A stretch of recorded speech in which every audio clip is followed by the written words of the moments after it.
விளக்கெண்ணெய். இந்த விளக்கெண்ணெய கொஞ்சம் நல்லெண்ணெயோட சேர்த்து, நம்ம தொப்புள்ல நல்லா இந்த மாதிரி கிளாக்வைஸ் டைரக்ஷன்ல 10, 10 எம்எல் 2த்தையும் ஈக்குவல் ரேஷியோல எடுத்துக்கிட்டு, நல்லா தொப்புள் சுத்தியும் இத நல்லா அப்ளை பண்ணிட்டு, இத நல்லா கிளாக்வைஸ் அண்ட் ஆன்டி கிளாக்வைஸ்ல அப்ளிகேஷன பண்ணிட்டு, நம்ம ரெஸ்ட் எடுத்தோம் அப்படின்னா, இது வந்து பார்த்தீங்கன்னா, நம்மளுடைய உடலுடைய சூட்ட தணிக்கிறதுக்கு ஹெல்ப் ஆகும். எப்பவுமே பார்த்தீங்கன்னா, இந்த தொப்புள் வந்து நெறைய ஃபங்ஷன்ங்க.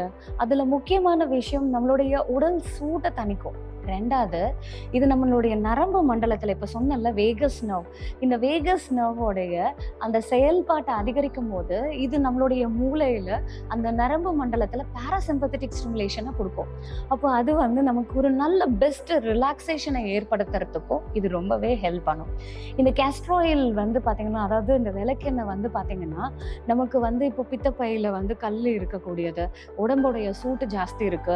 ஈவன் இந்த கர்ப்பப்பையில வரக்கூடிய தொந்தரவுகளுக்கு, இப்ப சினைப்பையில வந்து நீர்க்கட்டி இருக்கு, கர்ப்பப்பையில ஃபைப்ராய்டு யூட்ரஸா இருக்கு. அதே மாதிரி சில நேரத்துல பார்த்தீங்கன்னா, எண்டோமெட்ரியோசிஸ் ப்ராப்ளம் இருக்கு. ஸோ இந்த மாதிரி நம்மளுடைய ஆ இது ரீப்ரொடக்டிவ் ஆர்கன்ல இருக்கக்கூடிய பிரச்சனைகளுக்கும், மலச்சிக்கல தணிக்கிறதுக்கும் இந்த விளக்கெண்ணெயும், நல்லெண்ணெயும் சேர்த்து நம்ம தடவும்போது, அந்த அளவுக்கு நமக்கு வந்து ஒரு பெனிஃபிட்ட கொடுக்கக்கூடிய ஒரு இதுவா இருக்கும்.